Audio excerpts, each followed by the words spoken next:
Boa noite, amigos da TV Metropolitana. Começamos mais um Entre Aspas com Ronaldo Castilho, que é transmitido todas as quintas-feiras às 19h30 pelo @TV Metropolitana de Piracicaba, nos canais do Facebook e também do YouTube. Hoje eu recebo o vice-presidente da comunidade Ahmadiyya, Itzman Ahmad Mumna. Tudo bom? Como muito vai? Obrigado. Prazer em recebê-lo. Bom dia, em primeiro lugar. E agradeço muito por ter dado essa oportunidade e também nos receber aqui hoje. Fico muito feliz. O prazer é da TV Metropolitana de estar recebendo o senhor aqui no Entre Aspas, apresentado por mim. Obrigado. A primeira pergunta é que queria saber qual que é a principal missão da comunidade Ahmadiyya no Brasil e no mundo. Eu sou Imam Itzman, sou vice-presidente da comunidade muçulmana Ahmadiyya no Brasil. Eu também sou missionário, né? Até 2024 eu estava no Rio, desde que eu cheguei no Brasil. Desde 2020, fiz quase 4 anos no Rio. E agora, desde o início do ano, estamos em São Paulo, abrindo a nossa missão, expandindo os nossos serviços e as nossas atividades. Antes de falar do trabalho, é bom falar da comunidade, como foi fundada, para nós entendermos melhor, né, quais são os seus objetivos. A comunidade muçulmana Ahmadiyya foi fundada em 1889, quase 130, 140 anos atrás, por Mirza Ghulam Ahmad, que proclamou ser o Messias prometido, fundador da nossa comunidade. Porque dentro do Islã também tinha a profecia do vinda do Messias, né, que foi feito por Santo Profeta Muhammad, né, que aqui no Brasil pessoas dizem Mohamed, né, que fundou o Islã. Ele fez essa profecia que viria um Messias. Na verdade, ele disse que viria um reformador, um Mahdi, né, que vai reformar os muçulmanos, e por ter a semelhança com Jesus Cristo, ele chamou como Messias. Porque nós vemos que Jesus Cristo, que paz esteja sobre ele, foi enviado para os israelitas, para os judeus, para reformar, para uni-los, né? Porque depois de Moisés eles distorceram o caminho certo, né? Então, dividiram entre eles. Então, veio Jesus Cristo, conforme as profecias dos profetas, para reformar. E do mesmo jeito, né, nós vemos que depois do profeta Jesus Cristo também tinha a profecia de vinda de um outro profeta. E nós vemos que a própria comunidade cristã também distribuiu, houve divisões, houve entre eles também grupos. Então, do mesmo jeito, o profeta Muhammad falou, que paz esteja sobre ele, que como aconteceu entre o judaísmo, que eles se dividiram, e como aconteceu entre os cristãos, que também se dividiram, o meu povo também vai se dividir. E nessa época vai vir uma pessoa, um profeta, que vai renovar de novo. Ele não vai trazer a nova lei, a lei vai ser o sagrado Alcorão, eu vou ser o profeta que ele vai seguir, mas sim vai ter a reforma dos muçulmanos e das pessoas em geral. E por ter a semelhança com Jesus Cristo, ele foi chamado como Messias. Então, esse é o contexto da profecia e contexto de fundação da nossa comunidade. Então, o fundador da nossa comunidade proclamou e recebeu a revelação e proclamou ser esse Messias e reformador que iria nos últimos tempos para renovar os muçulmanos, para uni-los e para trazer eles de novo para aquele Islã que foi praticado pelo profeta 14 séculos atrás.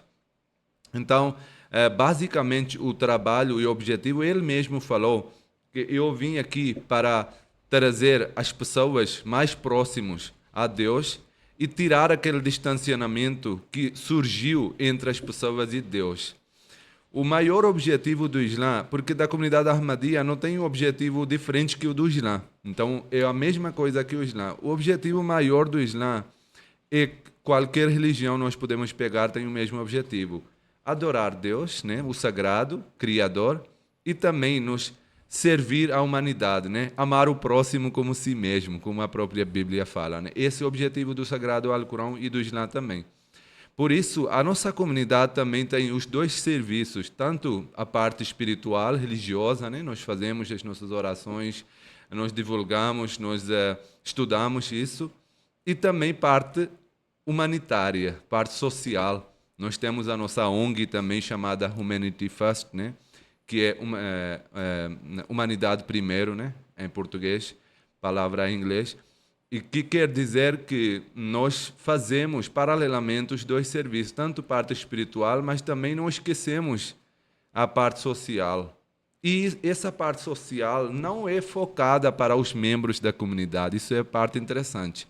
Nós estamos focados, na verdade, a maioria dos nossos serviços, 99% dos nossos serviços, são focados para o público geral e não para os membros ou os muçulmanos. Então, aqui no Brasil, por exemplo, nós fazemos vários serviços de distribuir cestas básicas, quentinhas e muitos outros serviços. Sempre onde nós estamos, tentamos criar um vínculo com a Secretaria de Assistência Social dos Direitos Humanos e também nos vários ONGs que estão trabalhando para servir a humanidade, para que nós possamos juntos trabalhar e ser mais eficazes na nossa sociedade e trazer alguma positividade na nossa sociedade, desempenhar um papel positivo, né? Então, aqui a nossa missão também é essa no Brasil. Nós fazemos a nossa divulgação também do islamismo, né?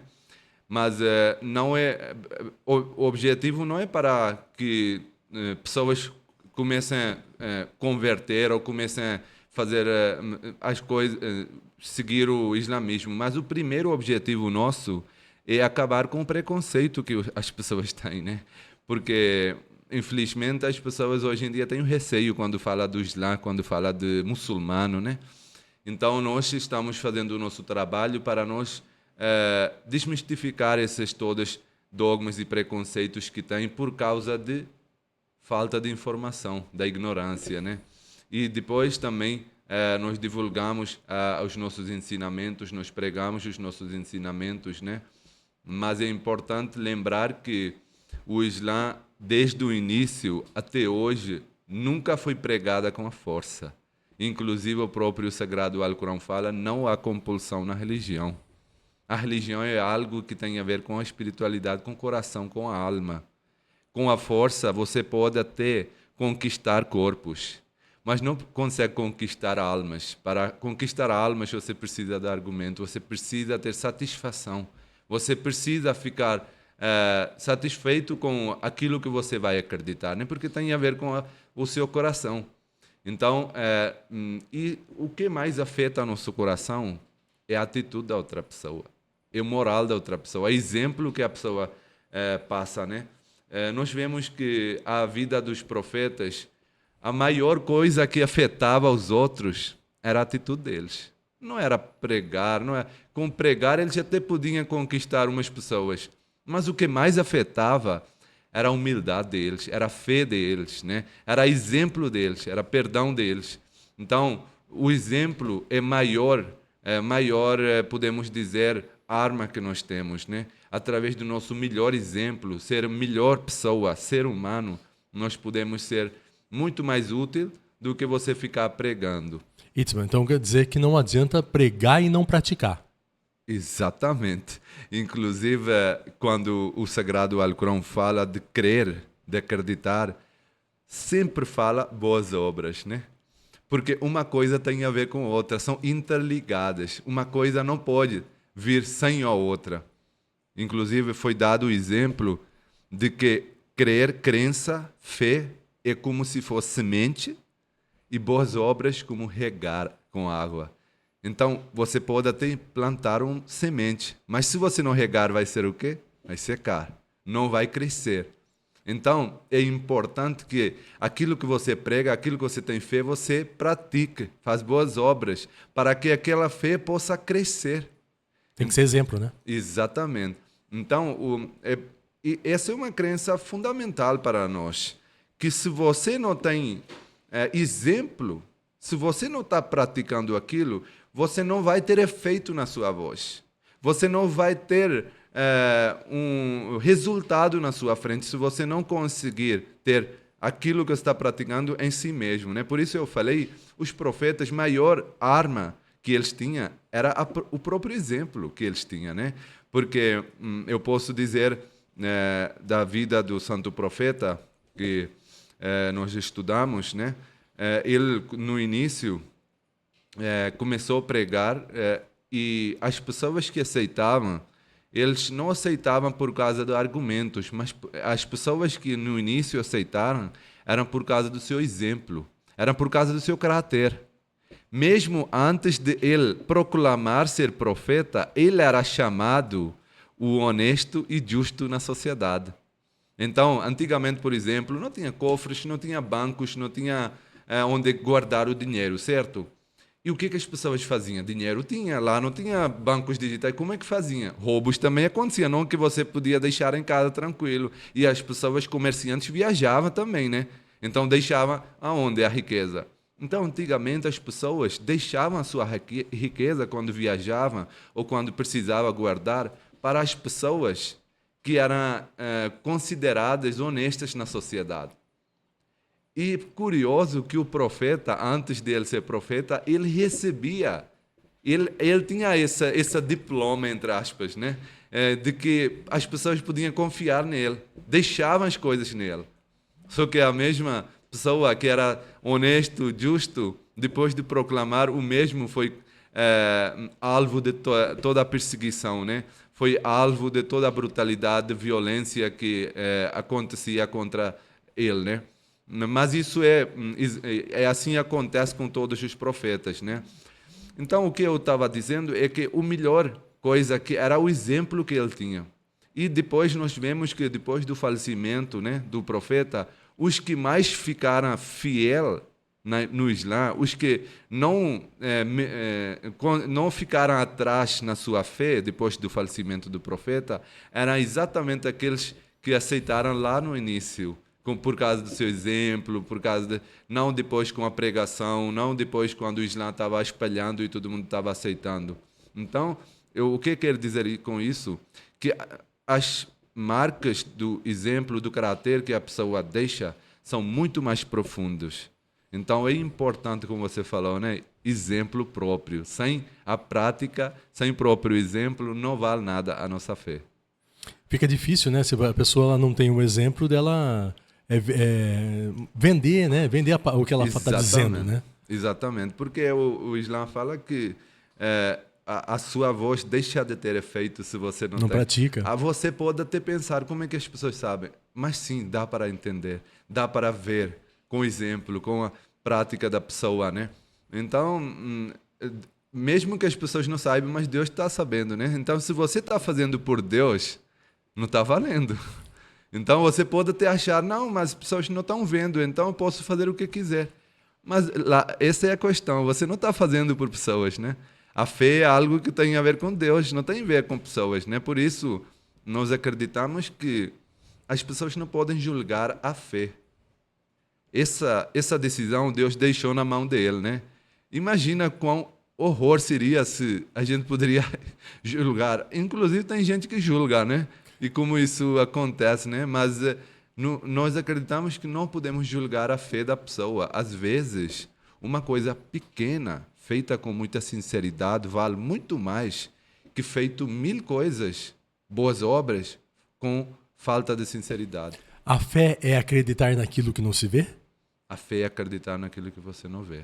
Você não tem fé no sol, não tem fé na lua. Fé é em Deus. Essa é a palavra-chave.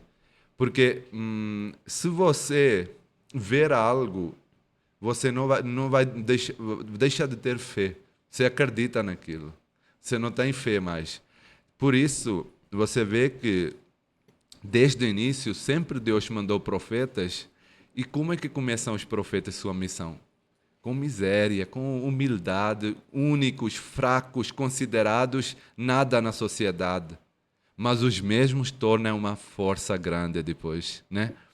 No início, Deus no início poderia mandar um exército, vai lá e acaba com os inimigos e pronto, estabeleça a minha religião. Deus não tem força, não tem poder? Tem.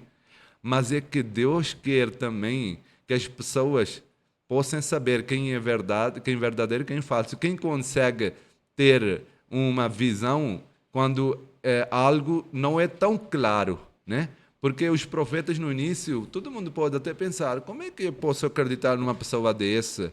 Se ele nem tem força, se ele nem... Então são os bom afortunados que no início aceitam Mesmo quando... Então, o profeta, por exemplo, Muhammad disse, que paz esteja sobre ele, que a primeira pessoa que aceitou o Islã, Abu Bakr, né? Depois tornou o primeiro califa também. Ele disse que a fé dele vale mais do que a fé de muita gente, milhares de pessoas. Porque ele aceitou quando todo mundo estava contra mim e ele aceitou sem qualquer sinal. Então, isso vale muito. A fé é algo, por isso nós acreditamos que desde o início Deus nunca mandou profeta com muita força, com muita... Hoje, por exemplo, essa é a nossa crença também, né? Sobre profetas que vêm ou que, por exemplo, as pessoas dentro do cristianismo muçulmanos também esperam de um profeta que virá descer do céu. Por exemplo, esperam que Jesus Cristo, que paz esteja sobre ele, virá descer do céu. Segundo a nossa visão, se alguém vai descer do céu com os anjos, mata a essência de fé, morre. Por quê? Nada é escondido. Então, quem não vai aceitar quando alguém vai descer do céu? E se todo mundo vai acreditar, não vai ter mais fé. Porque fé é aquilo que você não vê. Então, os profetas são enviados e você não sabe se foi Deus que revelou ou não. Mas já quando alguém vai descer do céu, ninguém vai duvidar. Por isso nós acreditamos que o objetivo da fé é quando tem algo escondido. E se alguém vai descer do céu, morre o objetivo da fé.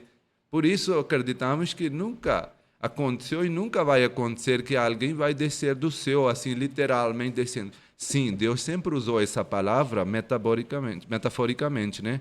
Dizendo que os ensinamentos vêm de Deus. Porque Deus, a gente sempre vincula a Deus em cima, né? Não que Deus não exista aqui, mas a gente sempre tem isso, quando a gente fala de Deus, a gente levanta a nossa mão para cima, né? Como Deus é em cima, maior, né? Então, quando Deus fala que vem do céu, vem de Deus. O Alcorão também fala que tal profeta desceu do céu, tal profeta... Mas isso não quer dizer que desceu literalmente do céu, mas sim que veio de Deus. Os ensinamentos eram puros. Os ensinamentos não eram mundanos, mas eram divinos. Então, nossa crença é essa, que Jesus Cristo, que paz de Deus esteja sobre ele, não morreu na cruz. Ele sobreviveu da cruz e ele, mais tarde, migrou para... passando o Oriente Médio até Caxemira, a Índia, né? Onde hoje em dia tem Índia, né? Aquela região, atrás de suas ovelhas perdidas, que foram expulsas quando o Jerusalém foi destruído no tempo de rei Nabucodonosor, né? Ele destruiu a cidade, expulsou os judeus, né? Então, nessa época, 10 tribos foram expulsos e foram migrar para aquela região.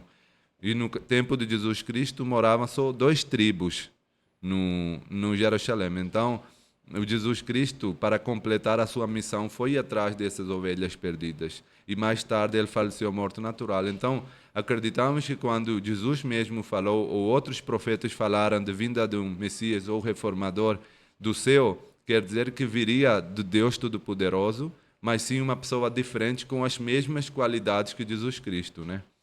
O nome que foi usado, Jesus ou Messias, foi usado no sentido metafórico, dando a semelhança, né? Por exemplo, podemos pegar exemplo de hoje em dia, quando a gente quer dar o exemplo de bravadura de alguém, a gente fala leão, né? Ou quando a gente quer falar de força, a gente fala de potência, a gente fala o cavalo. Não que ele tornou um cavalo, literalmente, mas sim que ele tem a potência igual ao cavalo, né? É a mesma coisa que acreditamos que quando fala de vinda do Messias é por ter a semelhança, porque cada profeta tem suas características, não são iguais. Jesus Cristo, as suas características, há algumas características que são dele, é humildade, é perdão. No tempo de Moisés não foi praticado isso. Não que ele não era justo, eu não estou duvidando o Moisés, mas eu estou dizendo a necessidade do tempo era diferente. Por quê? Porque ele foi enviado para um povo que era escravo. Então eles não precisavam de perdão porque eles já eram escravos. Eles precisavam de revenge, eles precisavam, por isso foi falado olho por olho, dente por dente, para que eles possam levantar a sua autoestima, para que eles possam trazer uma revolução e possam trazer liberdade. Por isso foi dado isso. Mas no caso de Jesus Cristo, o ensinamento foi diferente, né? Porque o povo para o qual Jesus foi enviado não era escravo. No tempo de Jesus Cristo, os judeus que estavam fazendo essa brutalidade estavam divididos entre os vários grupos, né? Inclusive tentaram matar Jesus Cristo. Então, para eles, o ensinamento foi: se alguém bater num face do rosto, mostra a outra face do rosto. Para quê? Para trazer a humildade, para trazer a perdão entre o povo, né? Qual que é a importância do perdão para vocês? Eu acho que tudo começa com perdão, né? Dentro do islamismo, uma coisa... eu vou citar, antes de explicar um exemplo, Deus Todo-Poderoso disse que tem 2 tipos de pecados que a pessoa pode cometer. Um tipo de pecado é perante as pessoas, e que você faz maldade para as pessoas, faz machucar as pessoas, tudo tem a ver com as pessoas. E outro tipo de pecado perante Deus. Você não adora, você faz idolatria e muitas outras coisas que são ligadas com a Deus e você, nada a ver com as pessoas. Deus diz que as pessoas, as coisas que são ligadas a mim, os pecados a mim, eu posso perdoar. Mas as coisas que estão ligadas às pessoas, os pecados, eu não posso perdoar. Quem vai perdoar são as pessoas. Não que Deus não tem poder de perdoar, mas a justiça de Deus não permite que Ele perdoa, sendo que a pessoa fica machucada. Quando a pessoa perdoa, ela se sente mais leve. Exatamente. Então, essa é a importância que nós temos, que nós temos que, como eu falei, que tudo começa com perdão. Se você continua tendo algo ruim sobre o seu irmão, sobre o seu colega ser humano, você nunca consegue libertar o seu coração. Você nunca consegue alcançar um nível mais alto. Então, o primeiro passo é perdão. Seja pedir o perdão, ou seja, conceder perdão para alguém. Isso é algo muito importante dentro do islamismo. E com o santo profeta, e quando a pessoa faz o perdão, quando a pessoa faz com a sinceridade, é importante que as pessoas também considerem isso, porque o santo profeta disse que quando alguém faz o perdão, a pessoa torna como folha branca. Os seus pecados, erros são apagados. E nós precisamos entender isso. As pessoas conseguem mudar. Tem pessoas que não entendem essa parte. Que se alguém fez mal no passado, não quer dizer que ele sempre ficou igual, fica igual. A pessoa tem poder de mudar, de trazer uma revolução dentro dele, né? Então, se no passado ele tinha alguma coisa errada, no futuro ele pode trazer algo positivo também na sociedade. Então, mas o perdão, simplesmente, dentro do Islã, o perdão é um assunto muito profundo. Inclusive, um dos líderes da nossa comunidade colocou 7 padrões de perdão. Então, por exemplo, se eu faço mal para você, só dizendo perdão, eu não sou perdoado. Por exemplo, se eu roubei alguma coisa, vou só dar um exemplo. Só dizendo perdão, eu não sou perdoado até que eu recompense o que eu roubei. Entendeu? E só recompensando também não sou perdoado até que eu faço a promessa que nunca mais vou cometer aquele erro de novo. Então, tem vários passos, porque quanto mais você vai levar o perdão leve, vai tornar mais comum. E, ao mesmo tempo que isso é essencial, também não quer dizer que você vai tornar isso comum, né? Hoje faz uma coisa errada, faz o perdão, amanhã faz... Dentro do Islã é algo... Eu sei que a gente pegou daquele ensinamento do olho por olho e depois uma face do rosto, a gente veio para o Islã. Então, gostaria de destacar um ensinamento do Islã também sobre isso, né? Porque dentro do Islã acreditamos que o Sagrado Alcorão é um livro que vai ficar para sempre. Não é um livro temporário. Não teria como só colocar um tipo de ensinamento, mas tinha que ter um ensinamento mais completo, mais abrangente. Então, o que fala o Alcorão? O Alcorão fala que quando você é injustiçado, quando é feito algum crime contra você, você castiga igual aquilo que foi injustiçado. Entendeu? Mas, tem exceção, mas se você vê que perdoando a pessoa vai ter uma reforma, ele vai melhorar, então perdoa, que isso é melhor nos olhos de Deus. Então, Deus diz que enquanto foi injustiçado, você faz daquele tamanho de injustiça que foi cometido contra você. Mas se você perdoar vendo que isso vai ser bom para a pessoa, por exemplo, às vezes você vê que tem uma pessoa, vamos pegar exemplo do roubo, a pessoa está sofrendo com fome, não tem nada em comida, e ele vai no lugar e vê uma oportunidade e pega um pão, traz para casa e dá para a sua família. Ele está morrendo com fome, tem vários dias que não comeu nada. Tem outro cara que ele sai de casa, né? Podemos dizer, tem uma arma também, tem alguma coisa equipamento que pode danificar os outros, prejudicar, e sai com essa intenção que hoje eu vou roubar e trazer alguma coisa para casa. São casos diferentes. O primeiro, se você vê que perdoando a pessoa ele vai melhorar, ou você ajudando a pessoa ele vai melhorar, você até mesmo deve ajudar a pessoa, né? E segundo, se você vai perdoar a pessoa, no dia seguinte ele vai cometer a mesma coisa. Vai machucar mais uma pessoa. Então, cada caso é diferente. O segundo, você vai ter que trazer a justiça para ele, né? Trazer justiça igual àquilo. Por isso, dentro do islamismo, nós temos a pena de morte também. Porque Deus disse, não dentro do Islã, mas sim onde tem o governo, onde eles seguem a lei do Islã, né? Porque acreditamos que se você, obviamente, se a pessoa arrepender, mais uma vez eu falei que cada caso é diferente, mas tem que ver se realmente a pessoa está arrependida ou não, né? Mas mesmo assim, Deus diz que a família tem esse poder. A família de vítima tem esse poder de perdoar. Se eles perdoarem, tudo bem. Se não, ele deve ser castigado igual a pessoa que foi tirado da vida, para que possa trazer justiça na sociedade. Senão você vai incentivar outras pessoas também a fazerem o mesmo crime, e depois, pouco a pouco, vai perdendo o valor da vida humana, que hoje nós estamos vendo. O valor, né? Da justiça, né? Exatamente. Hoje nós vemos que, como por pouca coisa, as pessoas tiram a vida do outro.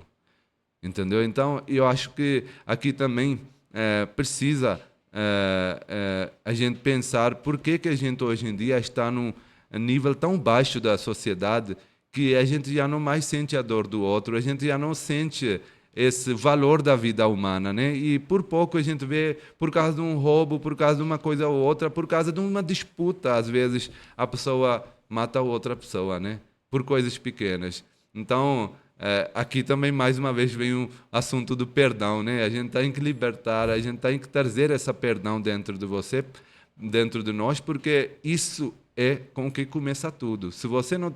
primeira coisa dentro do Islã, começando, é perdão. Você libertar o perdão e você deixar na mão de Deus.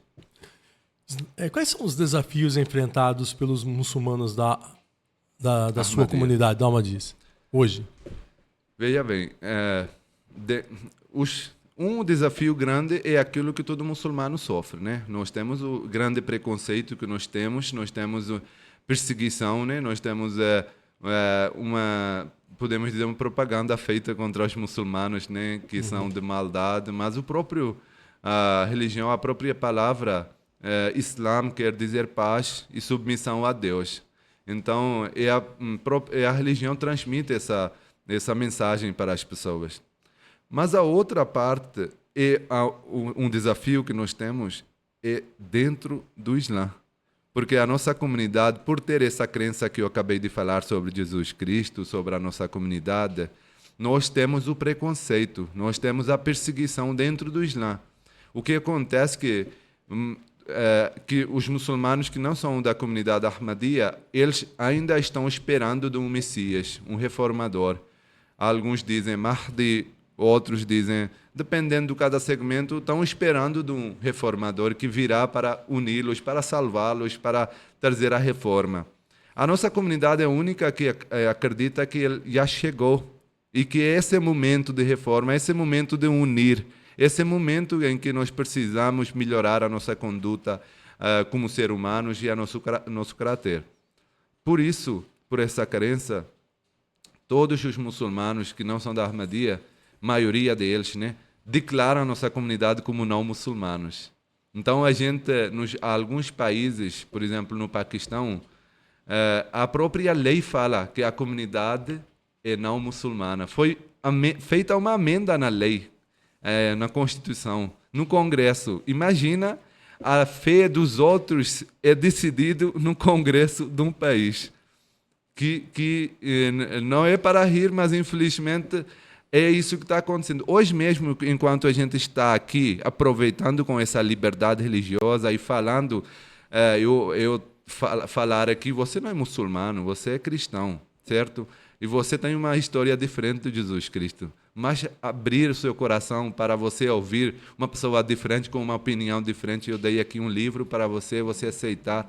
Isso tudo mostra a nossa liberdade que nós estamos aproveitando, certo? Mas enquanto nós estamos aqui no Paquistão, os membros da nossa comunidade são cercados agora numa cidade porque houve um protesto dos muçulmanos que não são da Ahmadiyya, que querem destruir a mesquita dos Ahmadis e que querem prender esses Ahmadis por eles terem feito a oração de sexta-feira. Porque no Paquistão vocês não podem fazer oração. Não podemos fazer oração, nós não podemos construir a mesquita, não podemos fazer oração na mesquita, no lugar público, nem podemos dizer a saudação islâmica, que é Assalamu alaikum, né? Assalamu alaikum, quer dizer paz esteja sobre você. Isso acontece no Paquistão. No Paquistão, entendeu? Então, esse é um grande desafio que nós enfrentamos hoje em dia. Mas isso nos não abala, isso não traz uma diferença entre nós. A nossa fé é cada vez mais forte. Não aconteceu isso com Cristo e os Cristos. Não aconteceu isso com Moisés e os israelitas. Não aconteceu isso com os outros profetas. Aconteceu. Você lê a história de cristãos, você deve ter lido os primeiros 3 séculos, como os cristãos passaram. Até que os romanos aceitarem o cristianismo, os cristãos faziam a oração escondidos. Os cristãos escondiam nas cavernas. Eles tinham risco da vida, corriam risco da vida por terem feito oração. Então, infelizmente ou felizmente, a história está sendo repetida. Mas isso não quer dizer que isso pode... Porque é importante a gente ver que a fé que as pessoas têm, né? A fé, quando essas coisas, essa perseguição aumenta em fé, quer dizer que a pessoa tem fé de verdade, né? Mas quando com essa perseguição as pessoas fogem, saem da religião, correm, desistem, isso quer dizer que não tinha fé de verdade. Então, isso mostra que isso aumenta as nossos fés, né? Não que eu não estou sofrendo hoje, por isso minha fé está aumentando, mas são meus irmãos. Pode acontecer comigo também.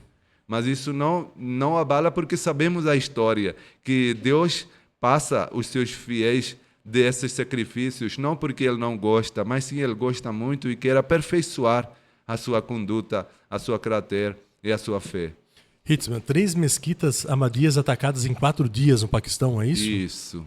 Isso é do ano passado. Desse ano, só no mês do Ramadã, a gente nem tocou nesse assunto ainda. Vamos chegar lá. Mas a gente ia tocar, mas eu já vou adiantar um pouquinho, né? O mês sagrado para os muçulmanos é Ramadã. Então, nesse Ramadã, as pessoas fazem... Esse ano é até dia 30 de março. Até 30 de março termina o Ramadã. Isso. Começou no dia 1 de março, vai até dia 30 de março. E fica mudando porque segue o ciclo lunar, não solar, né? Não é calendário gregoriano. Uhum. Então, sempre, como um calendário lunar tem menos 10 dias, então todo ano ele vem 10 dias atrás. Entendeu? O ano passado ele acabou no 10 de abril. Então, esse ano é dia 30 de março. E aí, nesse mês do Ramadã, as pessoas fazem sacrifícios, contribuições, fazem serviço do Islã, né? Todo mundo está fazendo isso. Todos os muçulmanos fazem para aperfeiçoar, porque tem mais oportunidades de adorar, melhorar a sua conduta como ser humano. Só que no Paquistão, o grande serviço hoje em dia é considerado derrubar as mesquitas dos Ahmadis. Eles acham que esse é um grande serviço porque estão acabando com os inimigos do profeta. Estão acabando com os inimigos do Islã. Nos consideram como os inimigos. Infelizmente, não são todos muçulmanos, mas são alguns clérigos que incitam os outros muçulmanos, né? Então, eles acabam tendo esse afeto deles, tendo essa influência deles, né? E acabam seguindo esses clérigos, né? Na verdade, era a profecia do profeta, né? O profeta falou que vai chegar o tempo, ele disse, "Yushaku ya'ti ala nasi zamanu", e vai chegar o tempo em que os muçulmanos vão restar só do nome. E Islã vai restar só do nome, e os muçulmanos vão dizer que são muçulmanos, mas não vai ter prática. E os mesquitas vão estar cheios, mas vazios de sabedoria e da fé.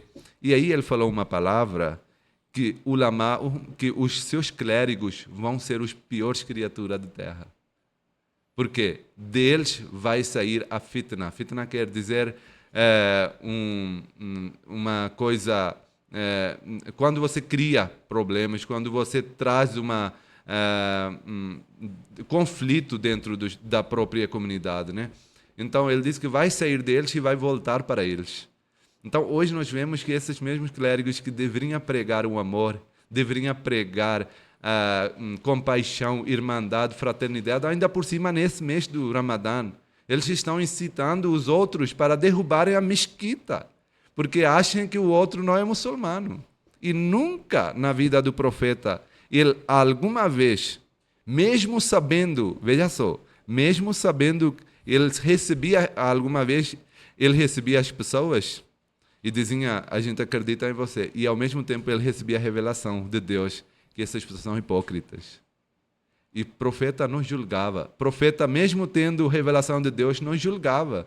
Recebia bem e continuava no islamismo, a pessoa. Ele nunca na vida julgou alguém, nunca disse que você não é muçulmano. Não tem um exemplo na vida do profeta. Que a pessoa vai dizer que eu sou muçulmano e o profeta dizer, não, você é hipócrita. Nunca.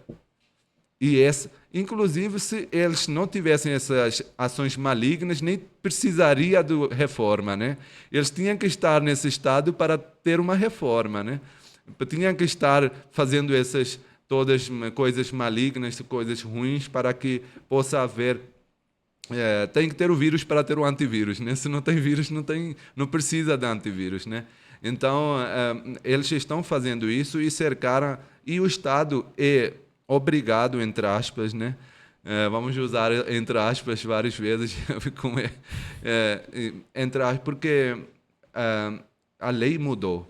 Então, querendo ou não, a polícia é obrigada a apoiar essas pessoas clérigos, porque senão eles dizem que vocês não estão seguindo como a lei fala. A lei fala que eles não são muçulmanos, então não podem praticar nada. Então, infelizmente, eles prendem os muçulmanos da comunidade Ahmadiyya. Hoje, esse mês do Ramadã, só numa mesquita foram presos mais de 29 membros que estavam fazendo oração e derrubaram a mesquita, minaretes e outras coisas, né? Da mesquita, né? Porque para nós a mesquita é sagrada, entendeu? Então, não podemos derrubar. Na verdade, todos os lugares do culto são sagrados. O Alcorão fala que você não só deve defender a sua fé, mas a fé de todo mundo. Porque a fé é comum, né? Depois deve ter divergências mais para fundo, né? Mas quando o Sagrado Alcorão falou para defender o Islã, ele não começa com mesquitas, ele começa com sinagogas, com igrejas, e depois fala mesquitas, né? Por quê? Para defender a fé de todo mundo. Eu lembrei de um incidente agora, né? Do Santo Profeta, como ele tinha esse diálogo interreligioso, como ele praticava essa liberdade religiosa. Quando ele proclamou o profeta, ser profeta, veio um grupo dos cristãos para perguntar sobre a sua proclamação, saber mais sobre isso, porque eles estavam curiosos sobre o fato, né? E o povo queria saber, o seu povo. Então vieram para perguntar, saber mais detalhes, para levar a mensagem para o seu povo, se era verdade ou não. E aí eles estavam lá com o profeta sentados na mesquita, conversando, enquanto chegou o horário da oração deles, dos cristãos. E eles pediram licença para sair da mesquita para fazer a oração. E respeito que eles tinham, né? Obviamente, pediram licença e tudo mais. Só que o profeta falou, e que marcou até hoje, e que é um exemplo, e é história no islamismo, e vai ficar para sempre. Ele disse que vocês não precisam sair da minha mesquita para fazer a sua oração.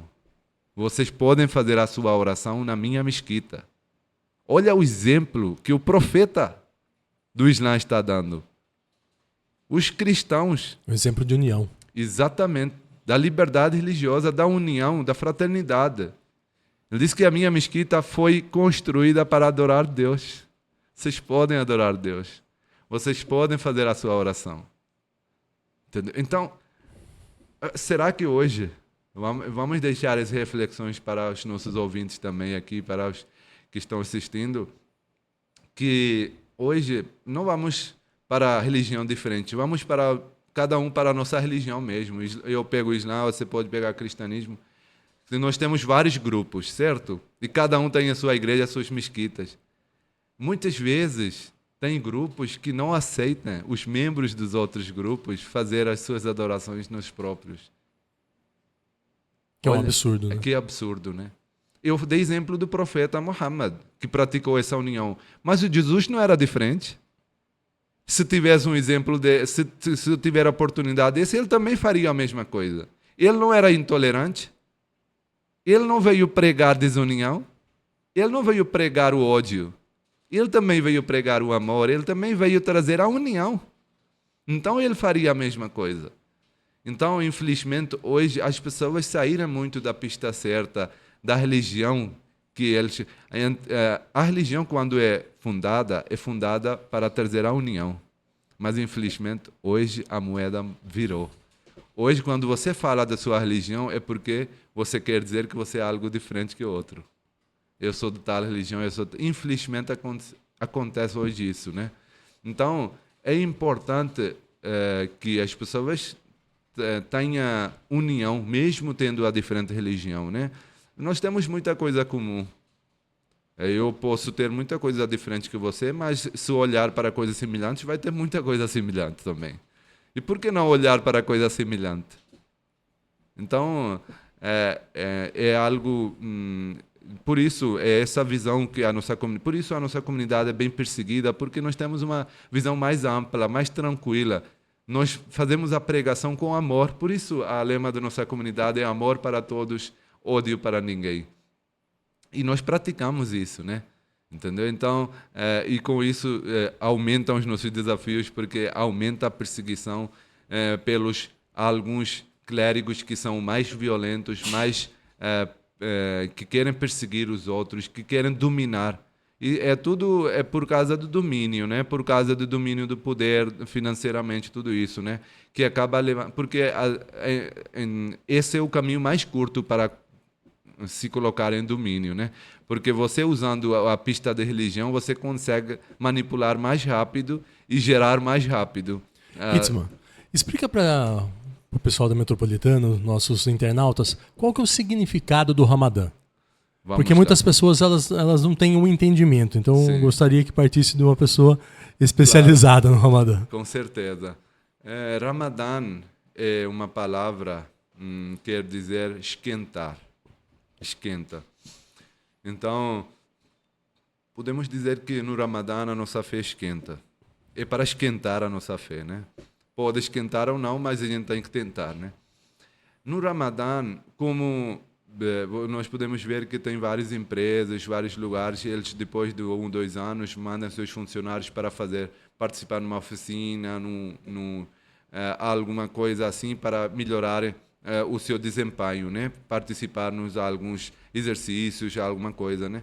Do mesmo jeito, dentro do Islã, nós temos um mês inteiro em que as pessoas participem nos vários sacrifícios, nos vários adorações, orações, nos vários ações de bondade, para que a pessoa possa melhorar o seu desempenho na fé. E é engraçado ou curioso que a Ramadã, ou jejum, não é algo que é praticado por Islã. No cristianismo também tem jejum. Tem. No judaísmo também tem jejum. Nas outras religiões também. O jeito pode ser diferente, né? Cada um pode ter um pouquinho de diferenças. Mas sempre tem o jejum. E o objetivo é mesmo do jejum. Para nós entendermos o objetivo da nossa vida, para nós aprendermos autodisciplina, autocontrole, disciplina na nossa vida, e também nós possamos alcançar os níveis mais altos da espiritualidade. Então, os muçulmanos, desde da manhã, no aurora, do horário da aurora, deixam de comer e beber até o pôr do sol, que aqui no Brasil são mais de 2 horas, 3 horas, né? Esse período, os muçulmanos não comem nem bebem. Obviamente, as pessoas que são idosos, as mulheres que estão amamentando, grávidas, os que estão tomando remédios, doentes, ou mesmo que estão viajando, né? Não precisam de fazer, na verdade, não devem fazer. Tem essa exceção, porque o Islã não é uma religião de violência, de força, né? Todo mundo tem que passar de sacrifício, mesmo quem não puder. Então, tem essa exceção. Você não precisa fazer se você cai numa dessas categorias, né? Podem ter outros que eu esteja esquecendo. Então, essas são condições que você deve passar, mas o Deus Todo-Poderoso falou no Alcorão e também tem ditos do profeta em que Deus diz que eu não quero que você passe fome e sede se você não melhora a sua conduta, se você não tem a melhoria na sua espiritualidade. Santo profeta disse que se alguém brigar com você ou xingar e você tiver de jejum, não responda. Fale que eu estou de jejum. Então, o que quer dizer com isso? Que o objetivo não é passar fome e sede. O objetivo é maior. Entendeu? Quando lá no início a gente estava falando de fé e boas ações, uma coisa importante nas ações que a gente tem que entender, que eu mencionei pouquinho lá no início, é a intenção, a sinceridade da pessoa. Às vezes a pessoa pode fazer muita coisa, mas com falta de sinceridade aquilo não é aceito por Deus. Então Deus disse que se você ficar com fome e sede e você não abster das outras coisas, você, de maldade, de pecados, a sua sede e fome não vai chegar até mim. O que chega até mim é a sua intenção. Entendeu? Então isso vale para o islamismo. O jejum e a oração estão ligadas? Com certeza. Oração e jejum, inclusive quando começa o mês do Ramadã, a gente começa a fazer mais orações. A gente tem uma oração, por exemplo, que é a oração de aurora, de madrugada, e que quase torna obrigatória. Todo mundo faz, que a gente chama de travir, né? Essa oração, na verdade, é feita na última parte da noite. Mas como muita gente não consegue acordar nesse horário, então o que acontece que no mês do Ramadã é feita na primeira parte da noite, antes de deitar, para que todo mundo possa fazer, mesmo que a pessoa não consiga acordar da manhã, ele faça antes de dormir, para ter essa garantia que foi feito. E a gente chama isso de travir, que é a oração. Então aumentam as orações durante o Ramadã, né? E os objetivos são mesmos, né? Tanto da oração, de alcançar a espiritualidade, né? Mesmo que os meios são diferentes, você está fazendo oração, outro você está parando de comer e beber, né? E você também não pode ter relação com seus parceiros, né? Então, isso tudo você está fazendo, mas o objetivo é alcançar a espiritualidade. O fundador da nossa comunidade falou, e que é um fato, que quanto mais você baixa a sua alimentação física, automaticamente a sua parte espiritual aumenta. Então você tem mais oportunidades de focar no Deus, você tem mais oportunidades de fazer boas obras, você tem mais oportunidade de fazer caridade, porque você entende a situação, né? Veja só, uma pessoa nunca passou fome e sede, nunca vai entender o que é fome e sede. Mas quando você está passando nesse mês, você está com fome e sede, você entende a pessoa que está lá na rua, como é que ele está sentindo. Porque você está com a mesma situação. Então vai ter mais simpatia com os outros. Vai ter mais um amor e compaixão com os outros, né? Então você vai fazer mais caridade, você vai contribuir mais. Inclusive é incentivado para os muçulmanos que façam mais caridade durante o Ramadã, mais orações, né? Para aumentar a sua parte espiritual. A gente até brinca, né, que jejum sem oração é dieta. Exatamente, é isso que eu falei, né? Que Deus diz que se você só está comendo, parando de comer e beber, isso não vai chegar. Isso pode ser aquele jejum intermitente, mas isso não é Exatamente. o jejum do Ramadã, né? Porque para Ramadã você tem que esquentar a fé. E só ficando com fome e sede não esquentar a fé, até que você faz a oração também, né? Tem que falar com Deus, senão não adianta. Exatamente. Fala pra mim, a sua comunidade está crescendo agora no Brasil, né? Vocês estavam no Rio de Janeiro, agora estão vindo para São Paulo. Isso. Fala um pouquinho dessa vinda para São Paulo. Na verdade, graças a Deus, a nossa comunidade no mundo inteiro está expandindo, né? A nossa comunidade está cada vez mais estabelecida nos mais países e nós vimos aqui no São Paulo estava tendo oportunidades e estava surgindo mais, então desde janeiro nós estabelecemos agora a nossa missão em São Paulo, porque até agora não tinha a missão, tinha membros, mas não tinha a missão.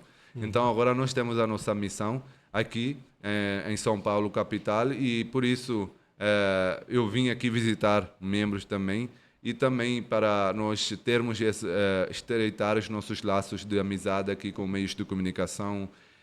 Ontem eu estive na Câmara Municipal também, na Tribuna Popular, onde eu tive a fala.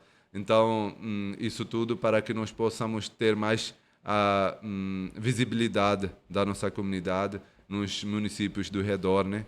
Para que as pessoas possam, pelo menos, reconhecer os verdadeiros ensinamentos do Islã e para acabar com a sua ignorância, o seu preconceito. Em Piracicaba vocês vão ter alguma frente de trabalho? Nós estamos na fase inicial ainda. Então, mais para frente, nós vamos ver. Aqui tem um fórum interreligioso, com eles a gente pretende trabalhar juntos, né, para que nós juntos possamos construir aqui mais ações para da paz, para o da liberdade religiosa. Como que a sua comunidade vê a questão entre a religião e a ciência? Eu vou resumir, obviamente eu posso entrar na profundo também, mas eu vou resumir. Acreditamos que a religião é a palavra de Deus e a ciência é a ação de Deus. Uma coisa não pode ir contra a outra. Quando uma coisa está contra a outra, porque algo está ruim. Algo está errado. Algo está errado. Entendeu? Então, todas as coisas da ciência, todas que acontecem, as coisas da ciência, que nós temos completa ciência que isso está acontecendo conforme a obra de Deus. A ciência não pode ir contra a religião, em simples palavras. Inclusive, um cientista, inclusive é o único cientista que recebeu o prêmio Nobel em física, é o muçulmano, o único paquistanês. Ele era membro da comunidade muçulmana Ahmadiyya. E quando ele recebeu o prêmio e foi entrevistado, a jornalista perguntou: como é que você baseou os seus estudos, suas pesquisas, para você chegar até aqui, para conseguir receber o prêmio do Nobel na física? E ele disse que eu baseei os meus estudos, as minhas pesquisas do Sagrado Alcorão. E isso mostra que para os fiéis tem muita coisa. É um mar para mergulhar. Para os cientistas também é um mar para mergulhar. Então, para cada um, para nós, acreditamos que o Alcorão, por isso, Deus até hoje preservou o Alcorão desde sua revelação até hoje, na palavra original. Nós não temos uma distorção. Nós não temos obviamente temos traduções, mas não temos só traduções, temos sempre original junto. A nossa comunidade fez traduções em mais de 80 idiomas. E todos eles você vai ver paralelo árabe, que é o original, e a sua tradução, seja português, alemão, dinamarquês, russo, né? Então, isso para quê? Para manter a originalidade. Por isso os muçulmanos tentam aprender árabe para conseguir ler o texto original, entendeu? E isso traz ainda mais importância do Sagrado Alcorão para que as pessoas possam ler e aprender mais e mais coisas, não só da espiritualidade, mas da vida humana, da ciência, como um cientista baseou os seus estudos, né? Ele não só falou isso, mas ele era um membro ativo e ele era um devoto da comunidade. Então, ele, tanto parte científica quanto parte espiritual, ele tinha alcançado níveis bons, ele era um devoto dentro da comunidade também. E nós vemos que desde Deus criou os seres humanos, Deus mandou os ensinamentos para nos aperfeiçoar e conhecimento do mundo, mas conforme o que a pessoa podia receber. Não podia mandar tudo de uma vez, né? Como, por exemplo, vamos levar o exemplo de uma criança, quando a gente quer que o nosso filho torne engenheiro, médico ou alguma coisa, a gente não dá os livros de faculdade no primeiro dia, né? Primeiro, tem um progresso, tem um processo de chegar até aquele livro, né? Até aquela faculdade, até estudar o livro mais avançado. Do mesmo jeito, desde que Deus criou, Deus sempre enviou ensinamentos fazendo upgrade, né? Como o nosso celular, depois de 2, 3 meses, recebe notificação. Agora você precisa fazer um upgrade do seu software, né? Então, Deus sempre mandou conhecimento, não só da religião, mas do mundo também. E acreditamos que quando o mundo tornou uma aldeia global, quando o mundo se conheceu o mundo inteiro, né? Os continentes foram descobertos e também a capacidade do ser humano evoluiu o suficiente para tornar perfeito, Deus mandou o Sagrado Alcorão para que ele possa ser um guia tanto para os caminhos espirituais quanto para os caminhos mundanos de ciência. Então, no livro Sagrado Alcorão, 14 séculos atrás, fala de rotação da Terra, fala de Terra de forma oval, que ela é. Pessoas não sabiam disso. 14 séculos atrás, o Alcorão está falando que a Lua não tem a própria luz, que ela recebe. Tem muitas coisas. E tem profecias falando que vão ser criados imprensas, vão ser feitos toda essa imprensa, meios de comunicação, da internet, que as pessoas vão se juntar, trazer os animais junto, formar os zoos, né, dos animais. Tem muitas profecias além disso e também falando dos estudos e das existências de extraterrestre e muitas outras coisas que o Sagrado Alcorão fala. Então, ele não é só... Eu só estou dando umas piscas assim, só para você ter a noção que ele não fala só de como fazer oração, mas fala muito mais que isso. Então, acreditamos que a ciência vem junto com a religião. A ciência não pode separar da religião, porque a ciência tem a ver com o ser humano e religião também. Então, a cabeça é a mesma. As duas coisas não podem ter diferentes para a mesma cabeça, né? Porque não vai ser entendido.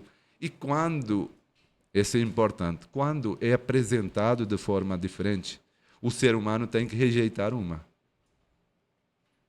Hoje, se você vai apresentar religião diferente que ciência, a cabeça evoluiu o suficiente para rejeitar uma. E as pessoas rejeitam religião, porque tem provas para a ciência. Infelizmente, acontece isso. Então, não podemos separar a ciência da religião. Ciência vem junto. E por isso eu vejo que as pessoas estão distanciando, porque tem certos dogmas, tem certas crenças que as pessoas não conseguem entender, compactar com a ciência. Que como é que, conforme a ciência vai acontecer isso, ou é assim? E não acham resposta, e eles não conseguem, não vão andar com as duas divergências, dois sentidos ao mesmo tempo. Então, eles vão pegar a ciência, que tem estudos e tudo mais, e vão abandonar a religião. Por isso é importante para as lideranças religiosas também, para entenderem, para estudar, para ter entendimento de que hoje, antigamente você até podia falar de uma coisa, as pessoas, mesmo não entendendo, seguiam. Hoje tem ciência, hoje tem provas. Hoje você não consegue enganar ninguém, né? Hoje você não consegue só dizer e as pessoas escutarem. Por isso você vê as pessoas distanciam da religião também, né? Tem muita gente que fala que é de certo segmento e fala, por exemplo, não praticante. Para mim isso não existe. A religião é praticada. Se não há prática, não há religião, né? Então, eu acho importante nós entendermos a importância da ciência na nossa vida e nós levarmos as duas coisas juntas. E onde há divergência, a gente aprender. E não só seguir porque ouviu assim, mas sim estudar e trazer as provas, né? Hoje em dia, a nova geração quer prova de tudo, né? Cada coisa que você fala precisa de prova, né? Para nós educarmos os nossos filhos, cada coisa que eles perguntam, a gente tem que dar prova para eles entenderem, né? Então, é isso que acontece com os seguidores também, que precisa entender por quê, se tem uma divergência, por quê. Senão, tem que ter sempre a ciência e a religião andando junto. Itzman, fala uma coisa para mim. Isso é uma curiosidade minha, tá? O que é Sharia? Porque existem alguns governos muçulmanos e alguns países que eles utilizam a Sharia para... Seria um livro de leis, alguma coisa parecida com isso? Sharia, na verdade, é palavra árabe, quer dizer o caminho. Esse é o significado da palavra. Agora, na terminologia islâmica, isso significa a lei. A lei que é baseado do Islã, né? Onde é baseado o Islã. E na Sharia são incluídos 3 coisas: o sagrado Alcorão, a prática do profeta e os ditos do profeta. Perdão. Então, essas são 3 coisas que fazem a Sharia, a lei islâmica. Há governos que adaptam a lei, a Sharia, interpretam da sua forma e aplicam para os seus cidadãos. Ok? Mas isso, e você vê que na Arábia Saudita também tem Sharia, no Irã tem Sharia, certo? No Afeganistão. No Afeganistão tem Sharia. Mas os 3 agem de forma diferente. Será que a prática era diferente do profeta? Não, a prática era uma. O que quer dizer isso? Que eles distorcem certas coisas conforme as suas necessidades, para aplicar de forma que é conveniente para eles, para o domínio deles. Então, quando vem o interesse próprio, deixa de ser a Sharia, a lei. Por quê? Porque tem interesse próprio de dominar. Ok? Então, enquanto é para trazer o bem na sociedade, para fazer o bem, que é o objetivo da Sharia, para fazer a justiça na sociedade, para trazer a igualdade, para trazer a liberdade, a Sharia é boa. Mas quando cada um está distorcendo do seu lado, por exemplo, a Sharia, baseando na Sharia no Afeganistão não pode estudar, né? A mulher não pode sair, na Arábia Saudita não podia, né, dirigir, agora já pode. No Irã é outra coisa, não pode sair sem véu, né? Cada coisa diferente.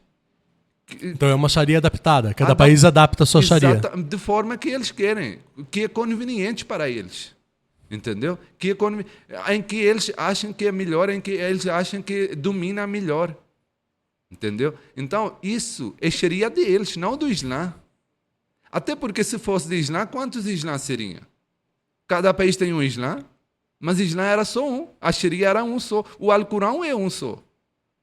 Então, eles adaptam da sua forma para conseguir ter mais domínio no povo, para conseguir ter isso tudo, mas isso não representa a religião. Isso pode representar o governo iraniano, governo afeganistão, governo da Arábia Saudita, mas não a religião islã. Porque a religião islã deu a liberdade. Vou dar um exemplo rapidinho. Lembrei agora, não sei porquê, mas uma vez, santo profeta tinha uma pessoa que queria casar com uma mulher muçulmana. E ele quis ver o rosto da mulher antes de casar. E o pai não deixou.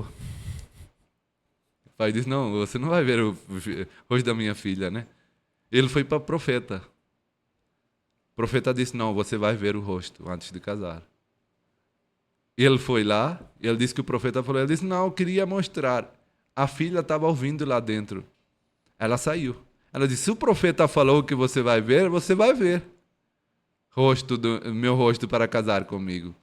Então tem pessoas dentro que querem colocar a sua religião em cima do Islã, né?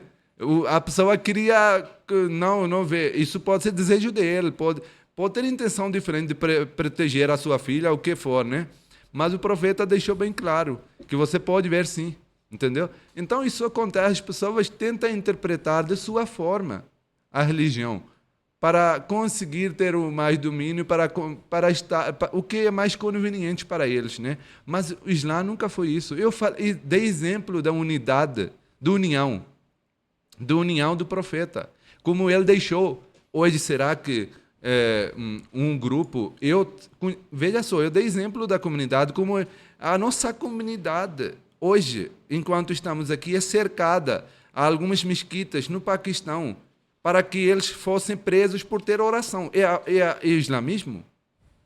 Mas o Paquistão é o único país no mundo que teve a sua liberdade, que foi fundada por ser Islã, por ser do Islã. Por quê? Porque era uma colônia inglesa, Índia, Paquistão, Bangladesh, e eles separaram por religião. O que era a maioria muçulmana, colocaram Paquistão. E o que era a maioria hindu, colocaram Índia.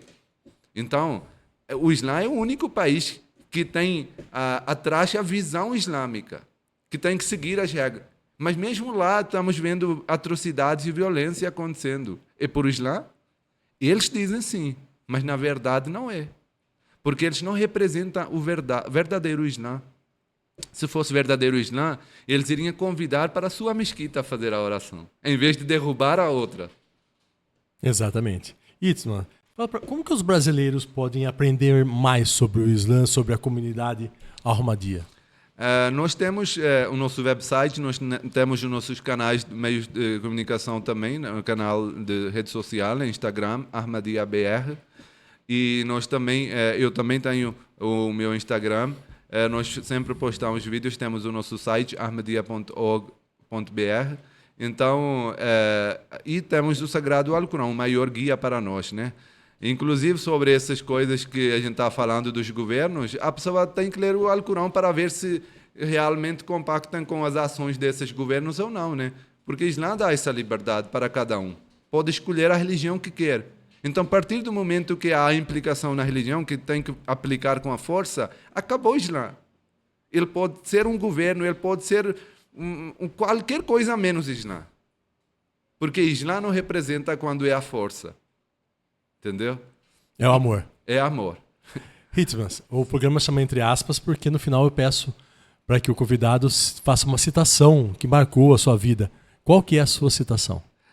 Na verdade, gostaria de citar, ontem mesmo estava lendo, e lembrei agora rapidamente também, não vou lembrar muita coisa, mas lembrei agora ontem mesmo estava lendo, o fundador da nossa comunidade falou que não é, pode dizer que impactou, ou posso dizer o que é a minha vida, que eu sigo, né? O que eu sirvo, o que é a minha missão. Ele mesmo disse, né? E eu não digo que ele disse que é a minha missão e eu também digo minha missão. Ontem eu estava numa entrevista e ele falou que na Bíblia fala que virão muitos profetas, né? Você acha? Eu disse que é uma bênção que tem. A profeta é a maior bênção que tem. Então pode vir, nós não podemos abandonar a bênção de Deus. Ele disse que você consideraria você profeta. Eu disse, eu não sou profeta, mas faço o trabalho de profeta, né? Então, de pregar o amor, pregar o bem, né? Então, profeta é só aquele que recebe a revelação e que é encarregado. Então, o nosso fundador foi encarregado, ele era profeta, mas seguindo o islamismo, seguindo o santo profeta, né? Subordinado do santo profeta, não trouxe uma nova lei. E ele falou que a minha missão é servir a humanidade e trazer as pessoas mais próximas a Deus Todo-Poderoso. Então, é importante que a pessoa traz, porque sem ser um bom ser humano, você não torna um bom religioso. Então, a pessoa tem que tornar um bom ser humano, uma boa conduta, ser respeitoso com os outros, não só tolerar, mas respeitar. Eu não quero tolerar você, eu quero respeitar, né? Então, é importante que a gente... Porque quanto mais você vai pregar o amor, você vai receber o mesmo. É a natureza. Se você é do bem, você vai receber o bem. Se você é do mal, vai receber o mal. Então, a minha missão também é essa, e esse é o nosso objetivo, de trazer as pessoas mais próximas a Deus, para que eles possam reconhecer o seu objetivo da vida, né?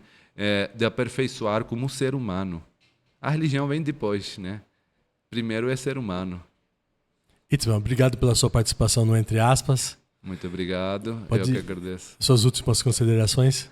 Muito obrigado, eu agradeço muito por ter dado essa oportunidade hoje aqui, né? De ter falado aqui. Eu acho muito importante, né? Tanta informação que hoje temos, nunca tivemos. E tanta ignorância que hoje temos, nunca tivemos. Uma coisa não vem com outra. Então, é porque com informação vem desinformação também, né? Vem as mal informações. Os fake news da vida. Fake news, exatamente.